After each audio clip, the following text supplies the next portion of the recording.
Hi everybody. Okay. First of all, I'm sorry if I'm really late, but I had to go through a lot of trial and there were 7 hours of trial today, and like I said before, I missed the first hour. So I had to watch until I caught up to where I remembered, and then I was good. But also I wanted to remember as verbatim as possible what was said today. Um okay. As far as I know, there was one witness today, Trooper Michael Proctor again. Only difference is he was on cross this time, which means Alan Jackson had a field day. Um, and let me just say that Trooper Proctor didn't make a good name for himself. Yeah, but okay, I'll go into more detail, obviously.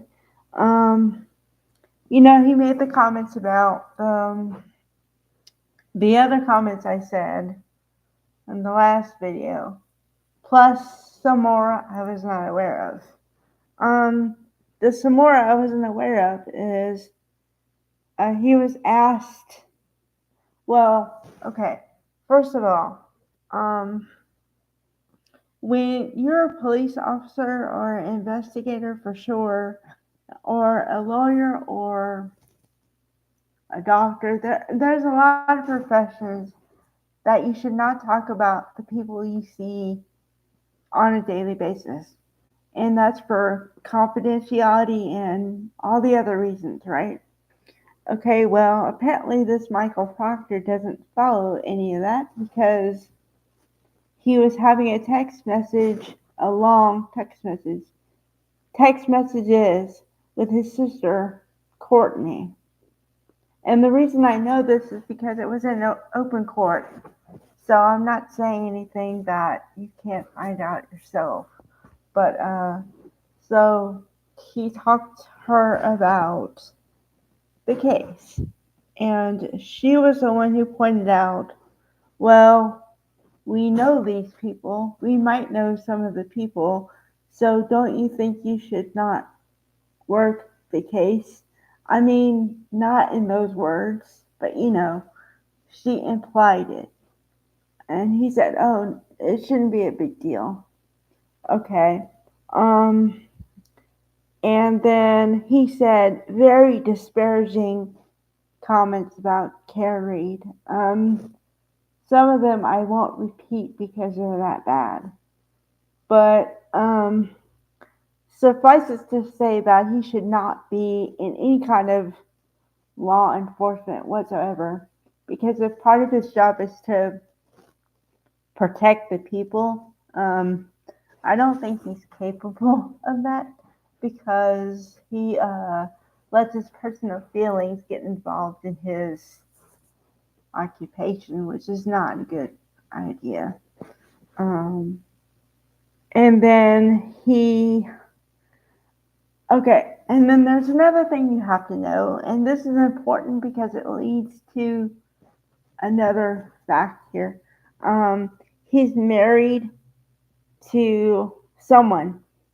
He got someone to marry him, which is outrageous because if you listen to any of Day 23's testimony, you will be astounded he found someone to marry him.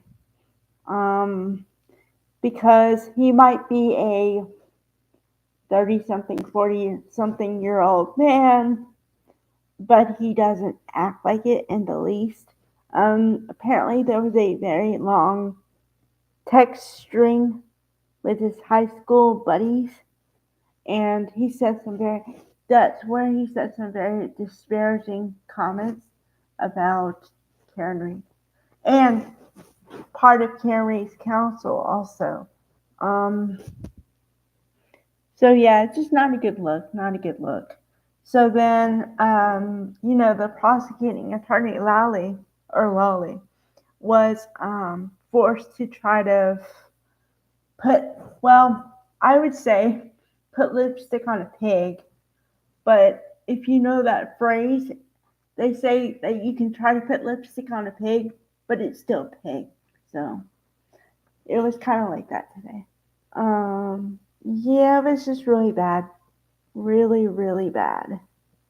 And I thought the comment of her having no ass was a bad comment. I was wrong. It's bad. And the other comment that I didn't say either was bad. There were a couple bad, but today kind of went over and above uh the last bad things I thought he said about her. Way beyond. Way beyond. So yeah, and um I don't know. It's just really funny. What I found really funny today is that Bev, the judge, uh, basically admonished Alan Jackson for saying certain things in the courtroom when the Michael Proctor on the witness stand, was the one who sent them in text message. So it's not really Alan Jackson's fault when the witness said the things himself and he's just repeating what he said. So yeah, that's where I stand with that one. Yeah. So I'm sorry I didn't go into a really big detail about the language because I don't want to further disparage this poor woman. But if you really want to know what was said, look anywhere. Type in Karen Read uh, trial day 23, and you can judge the evidence and the language for yourself. Okay? Okay, bye guys.